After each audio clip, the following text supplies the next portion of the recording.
Welcome back, ladies and gentlemen, to the Your Go-To Doc YouTube channel. As you can see from my attire today, my wardrobe, that we are going to do something a little different today. A little more casual, a little more personal. Instead of a typical having an appointment with me, neurosurgery, medical topic video, we're going to do something a little different where I'm going to answer a question that's been asked of me many times over the years, which is basically, how does one become, or how does one decide to become, a brain surgeon? How does that happen? This could be really boring to a lot of people. It could be really interesting to a lot of people, but my goal here is to kind of explain or describe how the path that I took to becoming a neurosurgeon was a little bit different than the typical path, number one.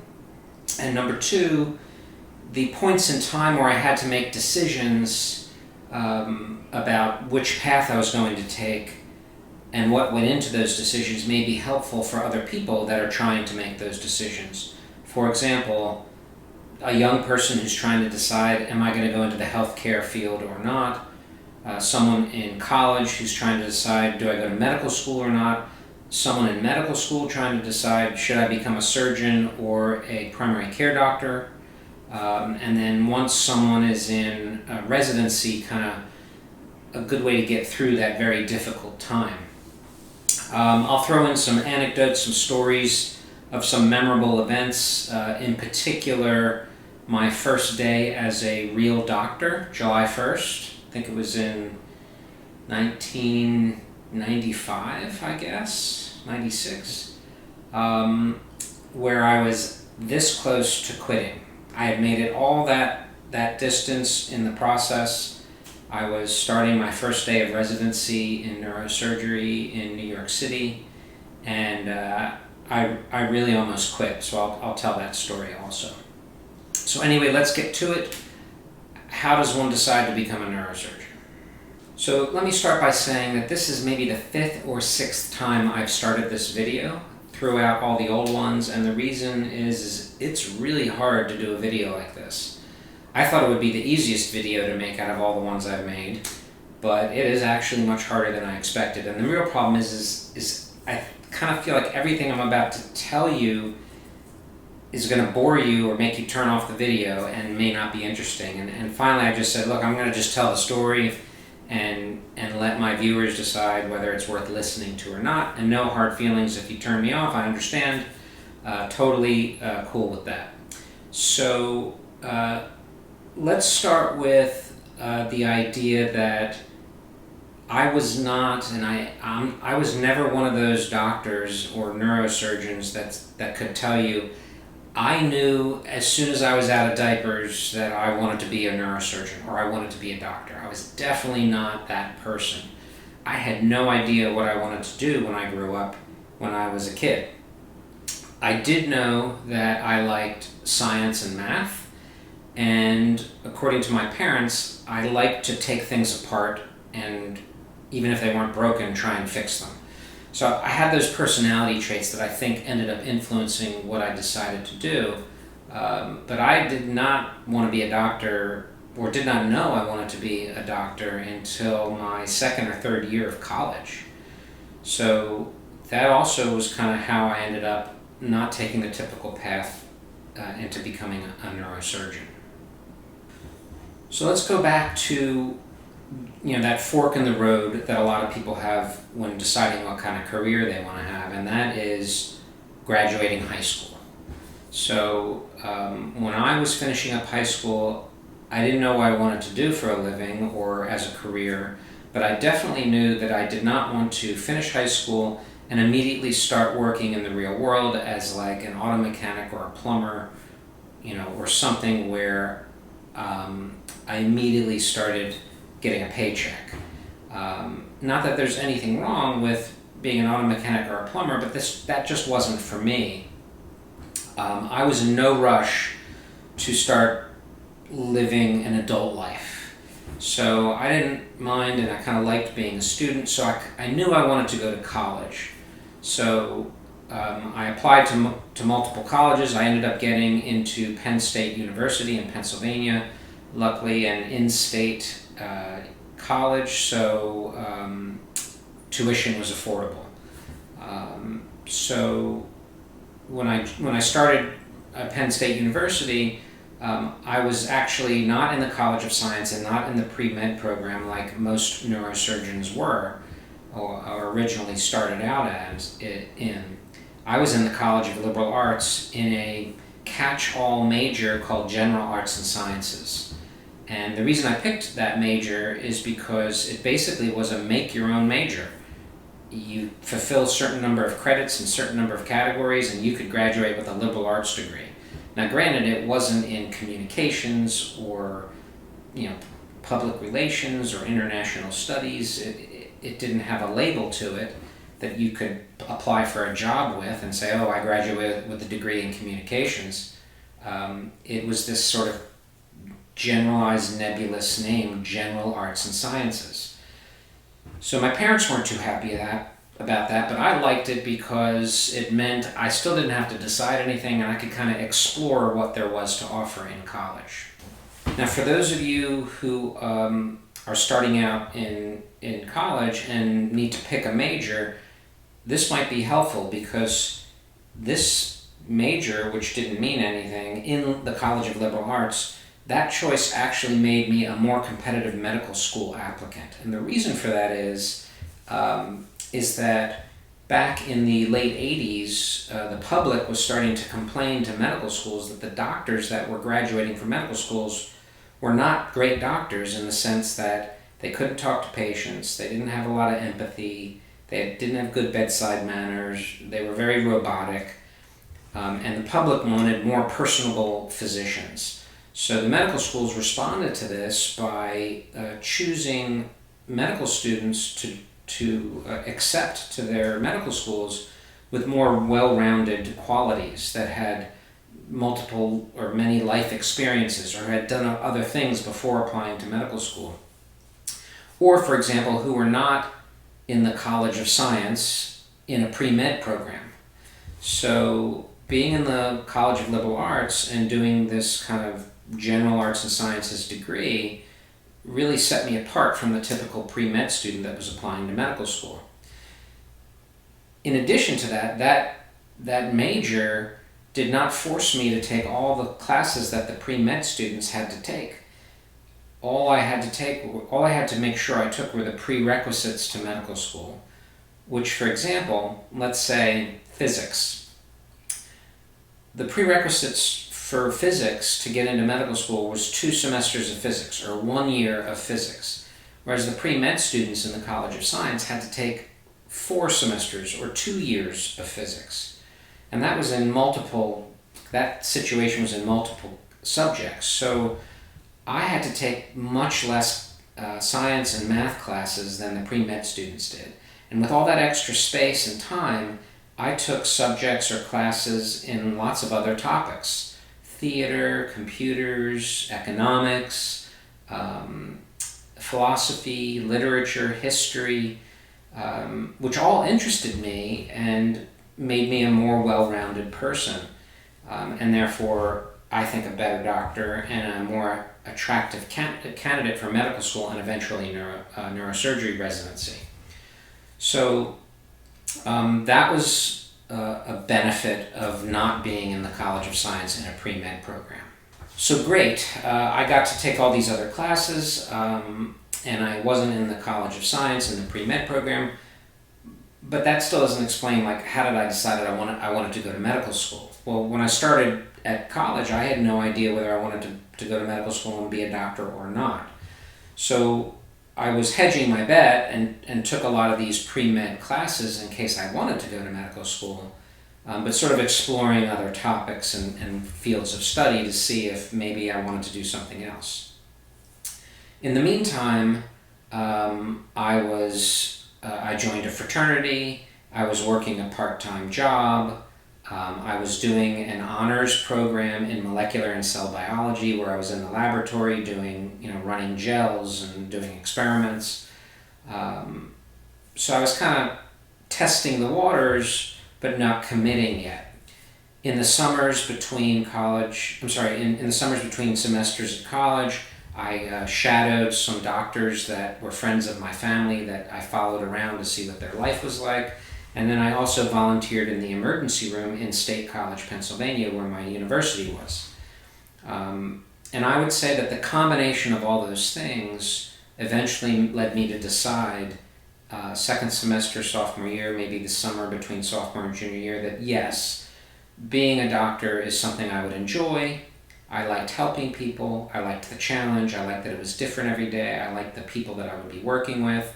I liked the fact that you were continuously learning. So I'd say by the summer between sophomore and junior year, I said, yep, I'm going to finish all the prerequisites for medical school, and I'm going to apply to medical school. The sort of nail in the coffin, so to speak, that really tipped me into deciding that I wanted to be a doctor, though, was my experience in the emergency room at State College, Pennsylvania. And I have vivid memories of taking care of and seeing the patients that came in through that emergency room. I liked working with the doctors and nurses there. I liked watching what it was like to help people that were literally in crisis. You know, it's an emergency, so they're in the emergency room. And some of the most clear memories I have of that emergency room was taking care of patients that were in there because of the bear attacks. That's right, I said bear attacks. So State College, Pennsylvania is kind of in the middle of nowhere in the mountains of western central Pennsylvania. And there are a lot of bears that live there. So we would consistently get people that were attacked by bears. And I have very vivid memories of helping the emergency room doctors stitch up, the 10, 15 lacerations that these patients would have from these bear attacks. And that was pretty cool to be able to do that. So I knew I wasn't queasy when I saw human blood. I knew I could work with my hands and tie a stitch. And these patients were, happy and lucky to be alive. So that was a pretty cool memory to have of working in the ER and helping patients. So that's how I kind of said, yeah, I'm going to be a doctor. It checks a lot of the boxes that I'm looking for in something that I'd like to do for the rest of my life. So that's kind of where that turning point was. What am I going to do for a living and a career, and then deciding I'm going to go to medical school and be a physician. So what else was kind of a way that the path I took was slightly different than the typical physician or neurosurgeon? Well, by junior year, by the beginning of junior year of college, I was starting to get a little restless, a little bored, even though I was obviously very busy. I was looking for something different, and I decided to apply to a study abroad program that Penn State had in Australia. And I picked Australia because it was one of the few native English-speaking countries that you could study in. You basically get credit for doing a semester at Penn State, except you're in another country. So I was lucky enough to be accepted to that program. I went to the Australian National University in Canberra, Australia, my second semester junior year. I took philosophy, literature, and history classes there. And because my classes were only Monday, Tuesday, and Wednesday, I spent Thursday, Friday, Saturday, and Sunday exploring Australia. Going home with friends that I met there and learning how to shear a sheep, plant crops, kangaroo hunting, making Australian wine, exploring Sydney and Melbourne and Adelaide and Cairns and the Gold Coast, Tasmania. So that was a great 5 months to spend getting credit for being in college, but also expanding my horizons in another country. Again, making me slightly different than the typical medical school applicant and neurosurgery resident. But because I was in Australia the second semester of junior year in college, I missed the test date for the medical school admission test, otherwise known as the MCAT. And because I missed that date, I couldn't start medical school until the year after my senior year of college. So as a result, when I came back to the US and started my senior year of college, I then had to take my medical school entrance exam my senior year of college instead of my junior year. And then when I finished college, I had a year to wait until I could start medical school. So that was another way that was a different path than the typical high school, college, medical school student. So during that year in between college and medical school, which of course my father said I was ruining my life and wasting my time and blah, blah, blah, I did a lot of cool things that in turn made me an even better neurosurgery resident applicant. So I think that year in between college and medical school enabled me to do more well-rounded activities that made me a more attractive student or applicant for getting into a very competitive residency, neurosurgery residency. So what did I do for that year? Well, when I graduated college, I immediately went back to Australia, and in addition to seeing some places that I hadn't seen yet, hooking up with my old friends, another big incentive to go back to Australia is I met this girl when I was studying at ANU who eventually became my wife. So thank goodness I picked Australia because I met the love of my life there. Went back after graduating college, spent the summer in Australia, which is really the winter. Summer in America, spending the winter in Australia because the seasons are reversed. So great quality summer, catching up with old friends, spending time with my eventual wife, and then came back to the U.S. where I was pretty. It was pretty much imprinted on me by my parents that I needed to get to work. I couldn't just lounge around the house, which I didn't want to do anyway. So I ended up getting a job as an investigator with the Food and Drug Administration. So yes, I was a government agent, Agent 918 by the way. I had a badge, I had government ID, it said FDA on it instead of FBI. I had one of those Dodge Aries K cars with the government license plate, the government issued briefcase, the government issued camera, and I would go around to pharmaceutical companies, medical device companies, medical gas repackaging companies, food companies, and I would inspect their companies to make sure they were complying with the Food, Drug, and Cosmetic Act. And that was a great job. Loved the people I worked with. But I definitely was, convinced myself that being a government employee as a career was not something that I would enjoy or want to do forever. So it was fun while it lasted. I had good grades in college, so that actually raised my GS level when I was hired. So I actually made some pretty good money working for the Food and Drug Administration. But after about 7 months, was getting bored with that, so I quit that, and then did some more traveling, mostly in the U.S., a couple months doing that, and then I came back the summer between that year off and medical school, and I got a job in a pharmaceutical company as their quality control director to help them maintain compliance with the Food and Drug Administration, and was able to save up a good amount of money from that too. So that was the year in between college and medical school. Lots of interesting experiences that again made me a better candidate eventually for residency. Got into a University of Pittsburgh School of Medicine, which was a top medical school in the country. Wasn't thrilled about the fact that it was in Pittsburgh, but I was surprised when I landed in Pittsburgh how wonderful that city really is. And it was perfect for 4 years of medical school because it's kind of tucked away in the middle of nowhere, not a lot of distractions. But if you wanted them, you could find them. And that was a good place to hunker down and really work hard for 4 years, learning how to become a doctor. So at this point, I'm in medical school in the University of Pittsburgh.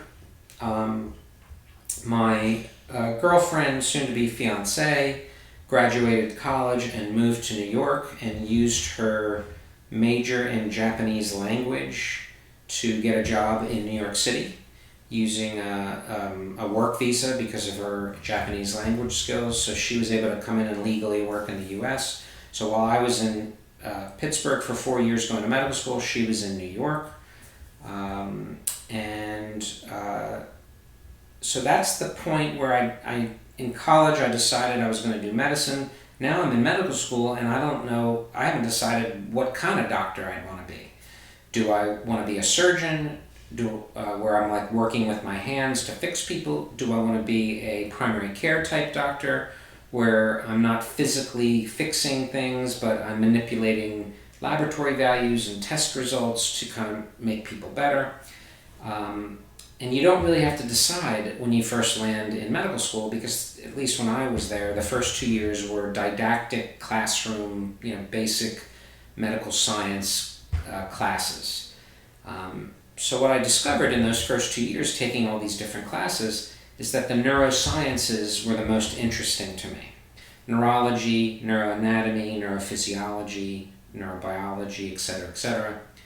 So even though everything was interesting, that organ system, the nervous system, was really the coolest in my opinion. So at the end of the first 2 years of medical school, I knew I was most interested in the neurosciences, and I also knew that I wanted to be a surgeon. And that was basically because I definitely enjoyed, physically going in and manipulating something in the human body to make the patient better. So when I started my third year of medical school, and that's when you start doing the 1-month rotations in the hospital, I paid attention to those surgical specialties that interested me the most. And I knew when I took pediatrics and internal medicine and geriatrics and those kinds of things that just wasn't going to interest me enough to do it every day for the rest of my life. So by the end of my third year of medical school, I kind of narrowed it down to neurosurgery, orthopedic surgery, or plastic surgery. And keep in mind, these departments were in a university setting, tertiary care medical center setting. So these departments were doing cutting-edge research in their respective fields, and they were seeing complicated patients with complicated problems in their respective fields.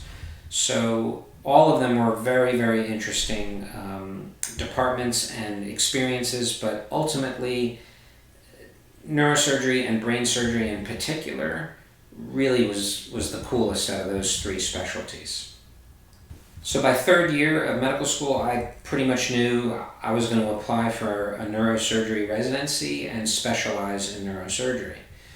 Now this path further promoted my desire to avoid the real world for as long as possible, because neurosurgery residency was probably the longest of all the residencies, 6-7 year residencies. So I had already done 4 years of college, 4 years of medical school, and now I was about to do a 6 or 7 year neurosurgery residency. So again, I was in no rush to get out in the real world. Now granted, even though student life was difficult, a lot of mac and cheese and ramen noodles for dinners, I took out loans to be able to afford medical school, which I'm still paying to this day. But that was okay because it was still the kind of lifestyle I wanted, and I enjoyed learning. So I was in no rush to get out in the real world like a lot of my friends were. So I just went for it, and in I believe it was second semester junior year, maybe first semester senior year of medical school, I applied to neurosurgery residencies. And because my fiance was in New York, I applied to almost all of the New York City residencies in neurosurgery, and then a few smattering ones in other states. Match day came around, I believe spring of the last year of medical school, and I felt so lucky to be accepted to a neurosurgery program in New York City. I ended up getting into the Einstein neurosurgery program, which was mostly in the Bronx, Montefiore Medical Center and Jacobi Hospital in the Bronx. And then in the middle of my residency, we started going to a hospital on the Upper East Side for Beth Israel. So that was the decision to pick neurosurgery as the surgical specialty that I would eventually be doing. And again, it was a combination of wanting to be a surgeon in general, and then being really in awe of the human brain and nervous system in particular. And scrubbing in for brain surgery as a medical student, was like, the coolest thing you could possibly do as a medical student. And I remember watching, I think it was a brain tumor surgery, and seeing the human brain in front of you in a living person, and realizing that 3.5-pound mass of tissue that you're looking at is responsible for things like the Golden Gate Bridge, a perfectly cooked steak, the Mona Lisa, helicopters. I mean, the human brain to me was the last bastion of wonder kind of left in the world. And to have the privilege of being able to be allowed to actually manipulate and physically touch and physically intervene in that human organ really was something special to me, and what I consider a privilege. So that's where the decision to become a neurosurgeon, the trigger was pulled, that third year of medical school. So now I've been accepted to a neurosurgery program in New York City. My wife and I get married after I graduate medical school. We spend the summer going on a honeymoon, going back to Australia to see her family. And then we move into a 2-bedroom townhome in Mount Vernon, New York, which is just north of the Bronx. And I would commute into the Bronx every day to be a neurosurgery resident, and my wife would commute into the city to do her job. And we basically lived for 6 years in New York City while I completed my residency. The way the neurosurgery residency works is that very first year, you're actually not working in the neurosurgery department, you're working in the general surgery department. And that first year as a neurosurgery resident, you're doing what's called a general surgery internship. And that general surgery internship is basically where you learn the basics of surgery as a concept, as a non-neuro specialty.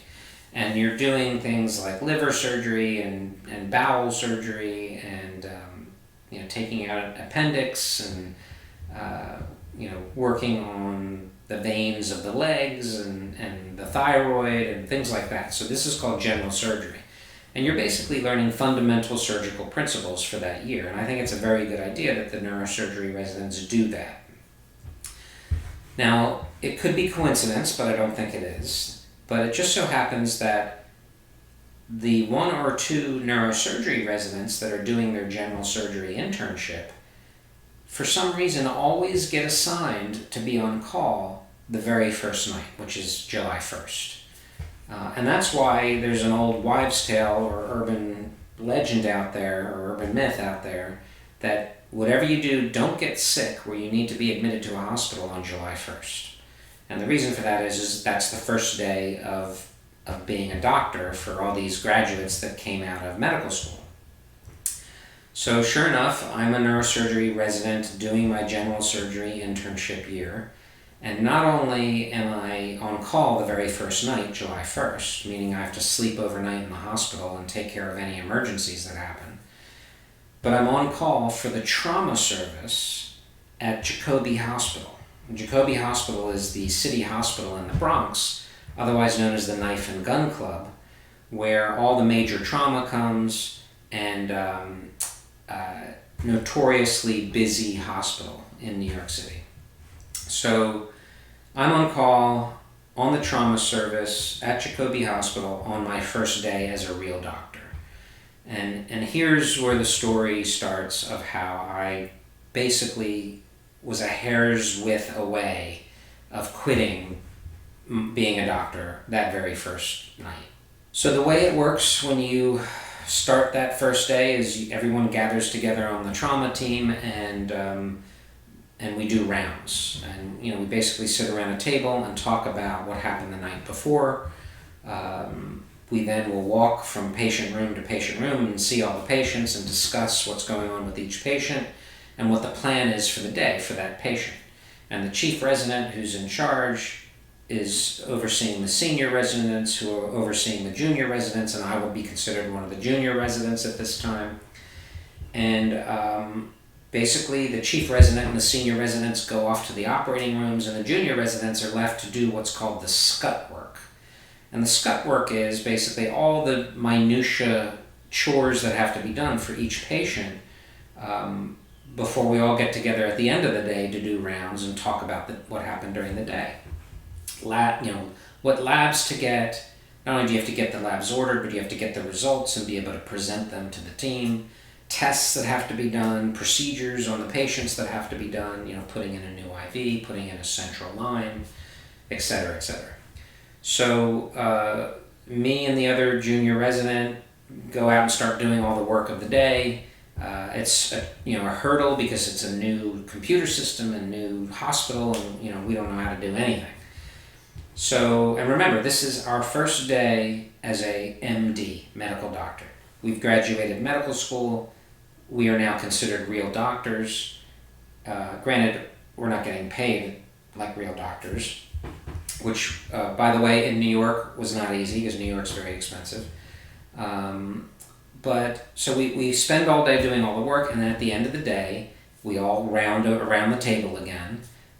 Go visit the patients, talk about the plan for the night, what work has to be done overnight, and then everyone goes home except the guy or girl on call. And that was me that night. I was on call that night, so I had to sleep in the hospital, which was basically like a broom closet that had been converted into a call room.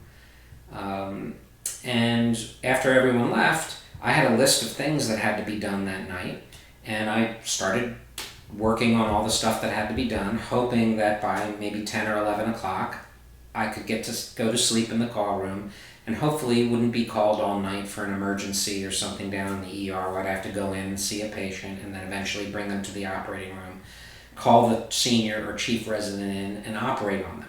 Hopefully that wouldn't happen. So I start doing all the scut work for the evening, and then sure enough, around 11 o'clock at night, one of the nurses, calls me up and says, Mrs. Smith in room 12 is vomiting. So I go see Mrs. Smith and kind of evaluate her, order a nausea medication or anti-vomiting medication, start her on some fluids. And Mrs. Smith was a patient that was in a car accident 3 or 4 days before and was actually getting better and on her way out the door. She was probably going to be sent home the next day or the day after that. And to make a very, very long night story short, little by little, Mrs. Smith deteriorates throughout the night. The vomiting turns into abdominal pain, turns into dropping blood pressure, turns into fever. And throughout this process of Mrs. Smith deteriorating, I'm on the phone with my senior resident, my chief resident. Eventually, she needed to be put on intubated and put on a breathing machine. There were no critical care beds available, so the critical care doctors from the ICU had to come up and help me take care of her. And sure enough, by 3, 4 in the morning, she's sedated on a ventilator because she was having trouble breathing. Her blood pressure had dropped so much that she was on medication to keep her blood pressure up. Her laboratory values were going down the drain with, elevated white blood cell count, which means infection or stress. Her coagulation numbers were off. Her kidney numbers were worsening. Basically, she was going into something called multi-system organ failure. And the team was coming back at 6 in the morning or 6:30 in the morning to round for the next day. And of course, or sure enough, by 5:30, 6 o'clock in the morning, Mrs. Smith had died. And we had lost the battle of saving her life. And this is a woman who looked perfectly fine when we rounded on her the night before. So I had been up all night. The team starts trickling in for rounds, and I am beside myself. I'm head in my head down like this at the table for rounds. Delirious from lack of sleep, telling myself that I picked the wrong profession, I'm not cut out for this, I should have never become a doctor, I'm going to get fired, what am I going to do with my life, all that time and effort to become a doctor down the drain now. I was beside myself. So I was ready to hand in my resignation or being prepared to be fired for basically, my first night on the job, letting this patient die. And that's really how I felt after my first night of being a real doctor. So the team files into the conference room. The chief resident sitting across from me, I still have this vivid image of this moment. His name is Tony. He was in his last year as a trauma surgeon, and he asks what happened last night, and I give him the story. I tell him exactly what happened with all the other patients, as well as Mrs. Smith and the sequence of events that led to her death. All the other residents around are listening, and they can see in my face how distraught I am. And so Tony gives all the chores of what everyone's going to do that day. He says, he lets everyone go because it was such a long conference. He says, I'm going to round with Dr. Feldman, just me and him on the patient. So you guys, senior residents, go to the OR, junior residents start doing the scut work. You're dismissed. So I get up to leave, and he says, not you, Feldman, sit down. So everyone leaves, and it's just me and Tony in the conference room. And we're across from each other at this table. And again, I got my head in my lap, I'm shaking my head, I'm all woe is me. And Tony says, Feldman, look at me. So I look up, and I'll never forget this.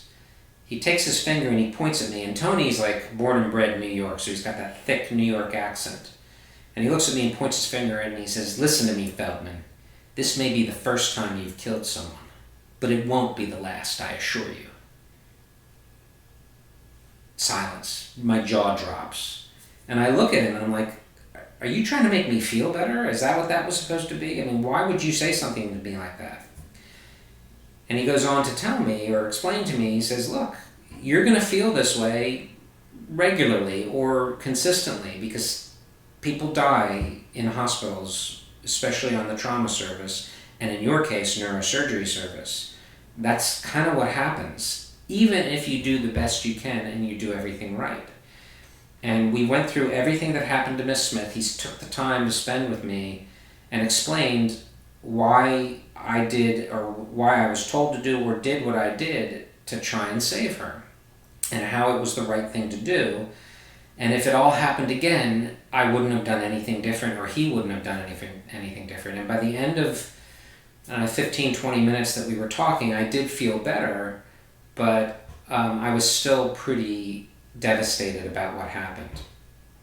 And he said, I know you feel like crap, I know this feels bad, but I'm not going to send you home or anything like that. You're going to go to the OR like you should do anyway and operate. And what you'll probably find is the concentration that will be required in the operating room is going to enable you to not have to think about what happened last night. And he was right. The person on call the next day, instead of doing all the scut work, gets to be in the operating room. So I was sent to the operating room. I scrubbed in with one of the senior residents on a small case. And I didn't really do anything, but I got to watch and be taught about that surgery. And by the end of the day, when we rounded that second day at 6 o'clock at night, I felt a lot better. And that memory of that first night as a doctor, I still carry with me, but that got me through a lot of the similar or hard times to come in the future where outcomes for patients were not what I would have hoped they would be.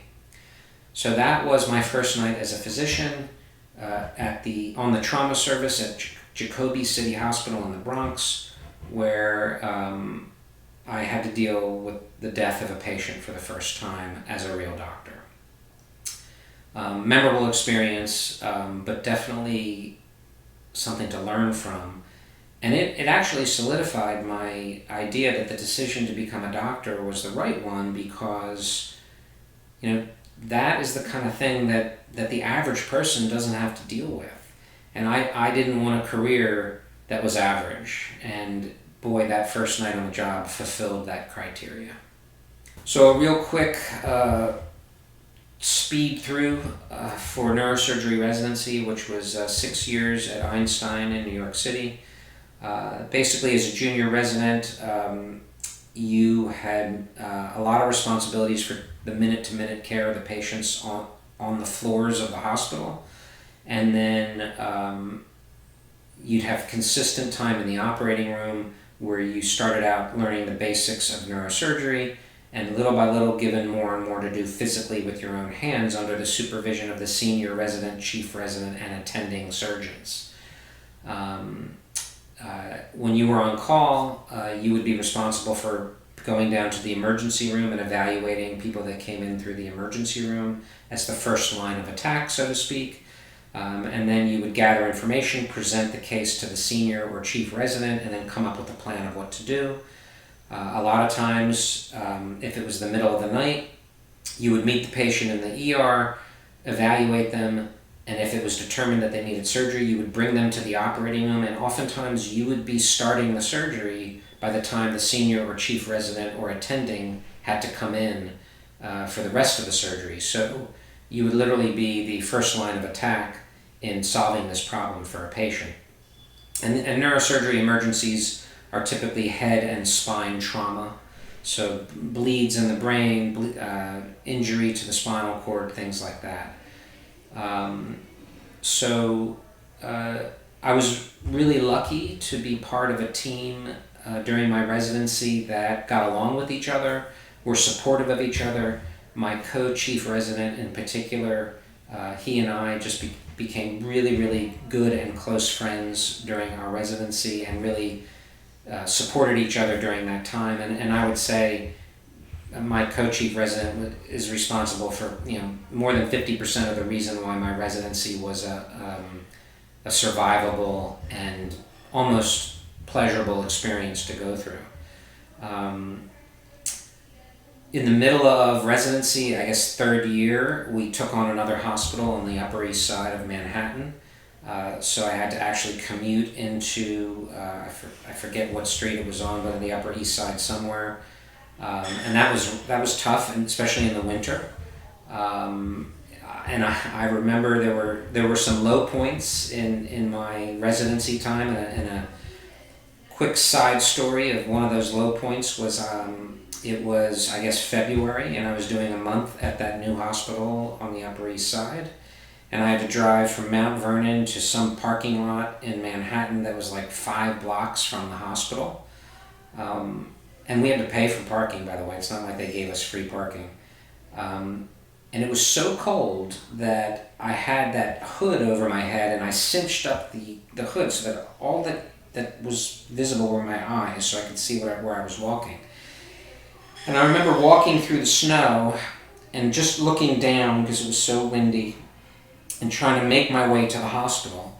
And I think I was chief resident at the time, so I was going to be in the operating room all day with the chairman of the neurosurgery department, who at that time was a professor surgeon named Eugene Flam, nicknamed Flammable Flam, who was a very good but very tough neurosurgery chairman, professor. And I was lucky because he liked me, but in the operating room, the tension could be high. And he was a specialist in aneurysm surgery, so the level of tension in those surgeries is the highest, one of the highest. And as the chief resident, it was just me and him, and I would get the brunt of anything that didn't go perfectly.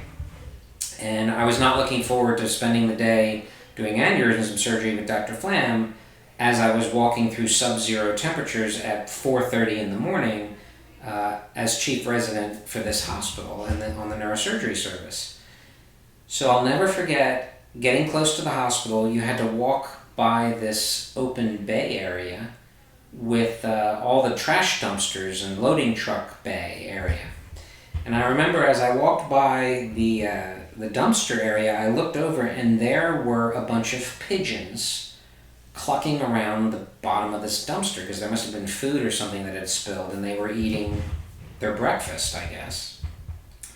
And I just remember as I glanced at these pigeons, there was a moment, and this is why I call it one of my low points of neurosurgery residency, there was a moment where I was jealous of the pigeons. Yes, I was jealous of a New York pigeon, otherwise known as rats with wings. But there they were kind of all, their feathers were all poofed up because it was so cold. They looked very warm and comfortable. They had all this free food that they could just, eat at their leisure. They had nowhere to be, nowhere to go. They were not going to be spending the next 4 to 6 hours in the operating room with Dr. Flam, with a high sphincter tone type of surgery where there is no room for error. That you have to have perfection for this surgery, and really any neurosurgery. So as I walked by, I actually wished that I could switch places with a New York pigeon eating at the bottom of a dumpster. And that was one of my low points of neurosurgery residency that I look back on thinking, how could I think something like that? But that actually did happen.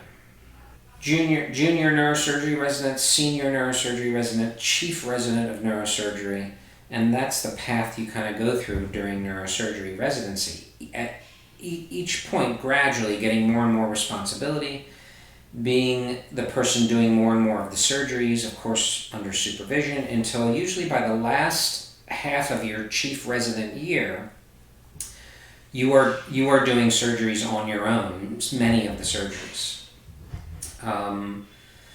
So neurosurgery residents typically become inundated with letters from headhunters in their last year of residency.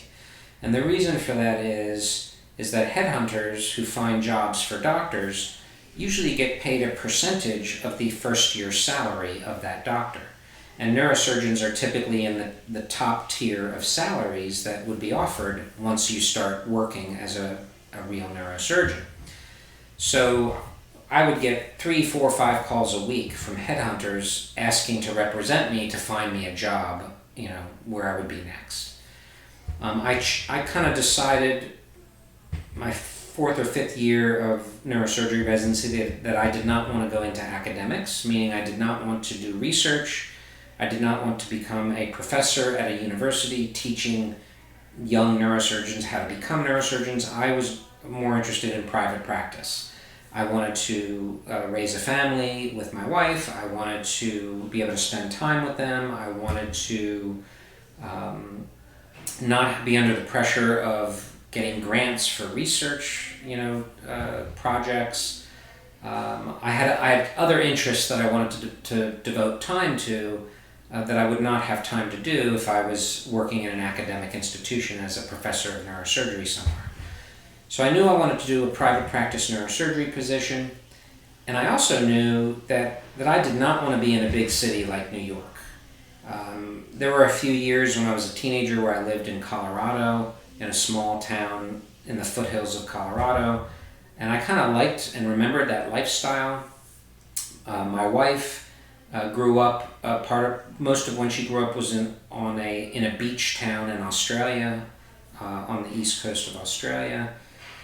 So I think we both decided we weren't going to do the big city. We were going to kind of try and raise our kids in a smaller town kind of setting. And I think I like the idea of kind of being a big fish in a small pond as opposed to a small fish in a big pond when it came to being, a community neurosurgeon. So basically what I did is I took the first 5 headhunters that contacted me, and I wrote a letter describing the kind of dream neurosurgery job that I was looking for, not only geographically, but what type of practice I'd want to be in. And I like the idea of, one office, one hospital across the street from each other, where I could spend a lot of time with my patients in that hospital and make them feel like they were my only patient. And this was different than a lot of the big city jobs that I did interview with, where you're in a suburb of a big city, you're covering 4 or 5 hospitals, as soon as you're done operating, you got to go round on your patients in all those hospitals, and you get home at 11, 12 o'clock at night. You're spending hours in rush hour traffic sometimes. It's crowded, it's noisy, everything's expensive. The lifestyle of those neurosurgeons was not what I was looking for. So I basically created this letter describing my dream neurosurgery job, and it sounded like I took lots of words to describe New York City and found the opposite of those words and put them in this letter. So I was kind of looking for the opposite of New York City. And one of the headhunters called me to say, hey, last year I placed an anesthesiologist with this multi-specialty group in Florida, and the practice and the area sounds a lot like what you're describing. So I said, sure, tell me about it. So she sent me the information, and I got an interview to go down and interview at this job. And it was just by pure chance this headhunter called the medical group that she placed this anesthesiologist with, who, by the way, I'm very good friends with this anesthesiologist now, and said, hey, I've got this neurosurgeon looking for a job in what sounds like your type of practice in your type of area. Are you looking for a neurosurgeon? And they said, well, actually, next month we were going to start looking. So I ended up interviewing with this job. I think it was my first or second interview, and basically fell in love with the place and fell in love with the practice. But because it was only the first or second interview, I said, well, I really should look around. So I still went on these other interviews, but none of the other jobs ended up looking as attractive as that one in Florida that the first headhunter sent me to. And sure enough, I ended up taking the job in Florida, and I've been here ever since. So that's unusual for neurosurgeons to stay in their first job. There's a little bit of moving around usually till they get settled. So I think the fact that I'm still here is a testament to the fact that I picked the right one. And it was a great practice, the way it was set up, the way I didn't have to commute to many different hospitals, and I could pay a lot of attention to my patients. And I would say that over 22, 23, 24 years, I built a very successful practice with a good reputation. And I owe a lot of that to my background and that well-rounded background where I did a lot of other things other than science and math. I owe that to my professors and colleagues in my residency that helped me to become a compassionate neurosurgeon. And then I owe that to my wife and my family who supported me during the tough times. And I owe that to my colleagues and support staff here in my practice in Florida that helped me take care of patients the best way I knew I could. And I think I've made a big impact with patients. And for the last section of this video, I kind of want to talk about how I would not want to have quit neurosurgery after 10 years because I felt like I wasn't helping people. That was not the case at all. So for this last section of the video, and I know it's been long, and for those who are totally bored and did not want to hear about how I became a neurosurgeon, I apologize. And if you've made it this far, thank you.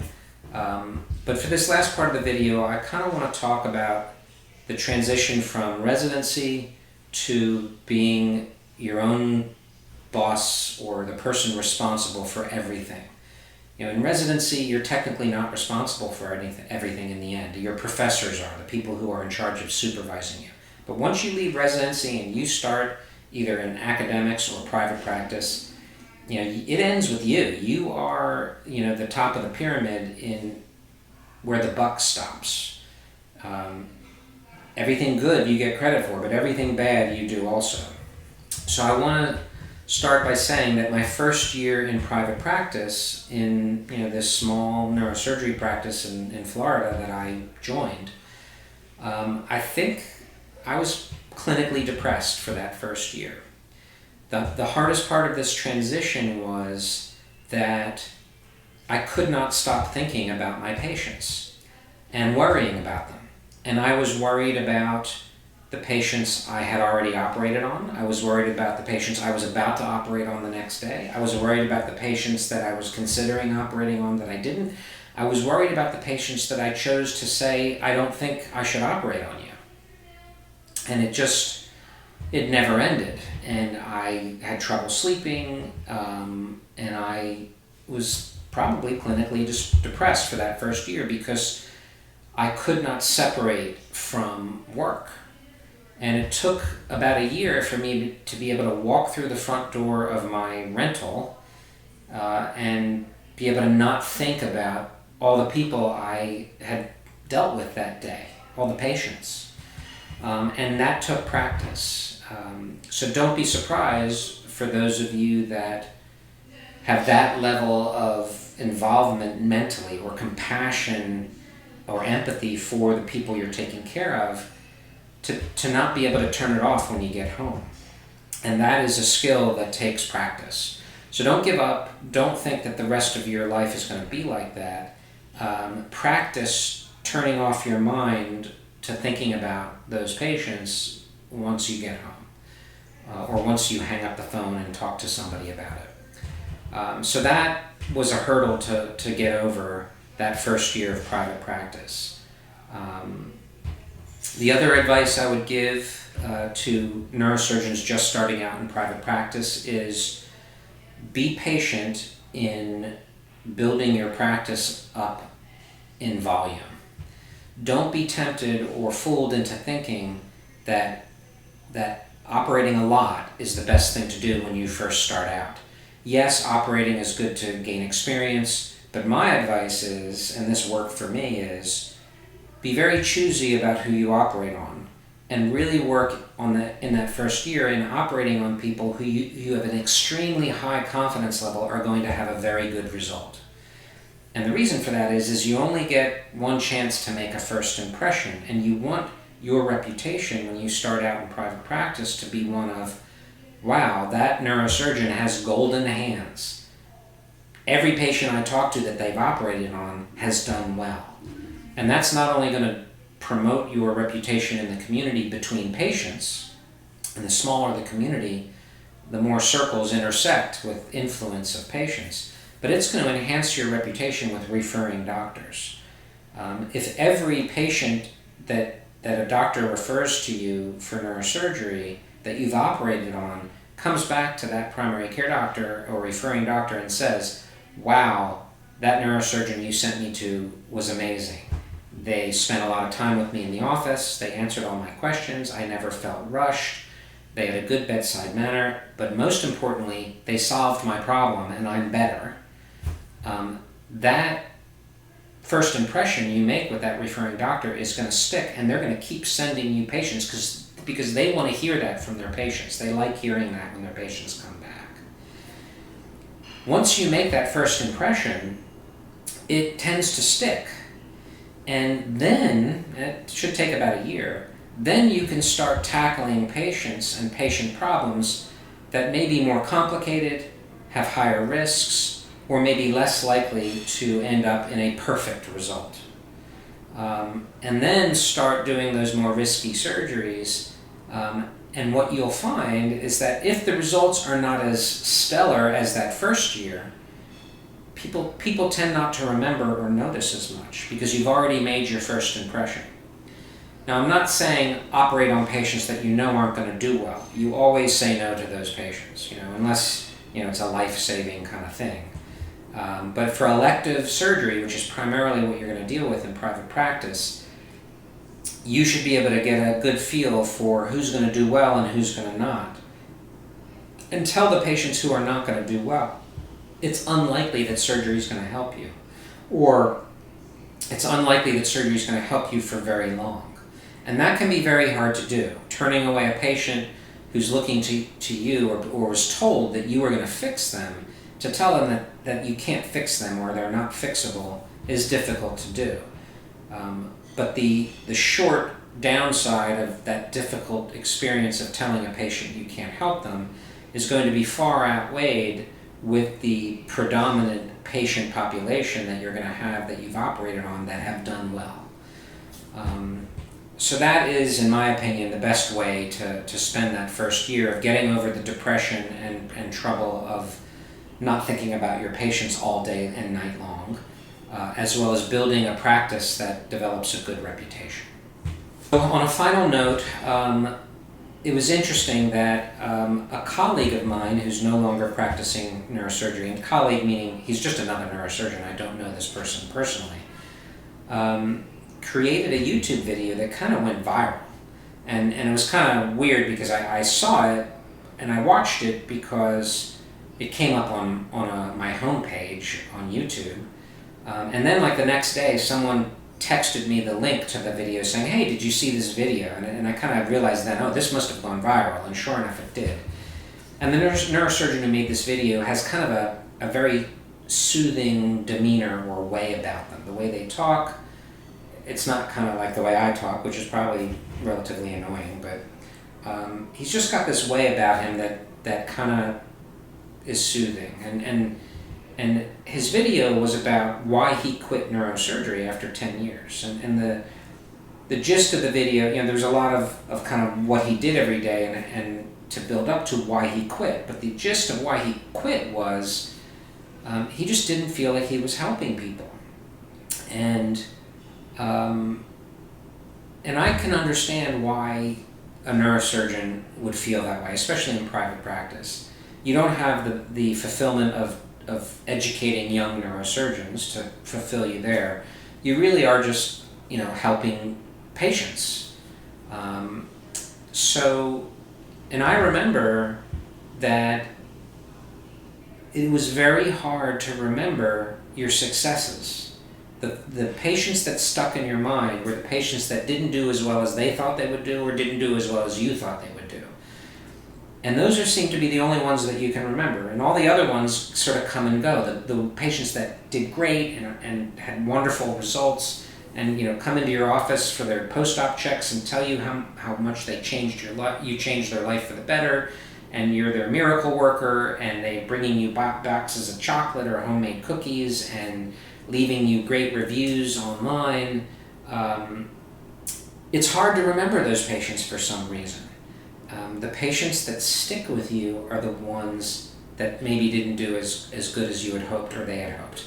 And the old saying that I was told by one of my senior partners long ago when I first started was, hey Rob, if you're gonna cut, you're gonna cry. And that's true. So the skill to learn is to find a way to remember the patients you've helped and try not to remember, or at least put in a compartmentalized place, the ones that you didn't help or couldn't help as much as you wanted to. And if you can't do that, your practice and your life as a neurosurgeon is going to be filled with thoughts of, I'm not helping anyone. But I just want to say to any other neurosurgeons out there that are starting practice or about to start practice, or any patients out there that kind of want a little insight into what's going on in their neurosurgeon's brain, is that, I don't think that's the most common scenario or how the majority of neurosurgeons feel. And that's probably why most neurosurgeons are not quitting after 10 years. I'm not downplaying the fact that this neurosurgeon felt he needed to quit, and I admire him for taking that plunge, because that is a difficult decision to make and a difficult transition to go through. But I felt that I helped thousands and thousands and thousands of people. And I did. And I improved the quality of life of all those people. So the profession of neurosurgery, or the practice of neurosurgery, does actually help many, many people. And I personally felt and feel fulfilled in the work that I do in helping people with their quality of life. So for all the millions of people that watched that video about that neurosurgeon that wasn't fulfilled by what they were doing, I just want to say that I don't think that's the case with the majority of neurosurgeons. I think the majority of neurosurgeons are able to appreciate that improvement that they create and cause in their patients' lives. So to sum it up, there were a lot of forks in the road that required decisions that ended up getting me to the ultimate decision to become a neurosurgeon. The path that I took was not the typical path. I did a lot of other things before I committed to each step. I think in the end that made me a better doctor and a better neurosurgeon. I hope that some of these stories helped anyone who might be on that path.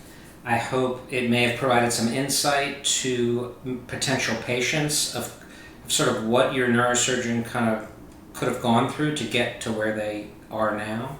And then finally, just a little plug about how I do think neurosurgery is a very rewarding profession and helps a lot of people, and sort of a response to that video that came out from that other neurosurgeon that did not feel fulfilled or did not feel that he was helping people and made a career switch.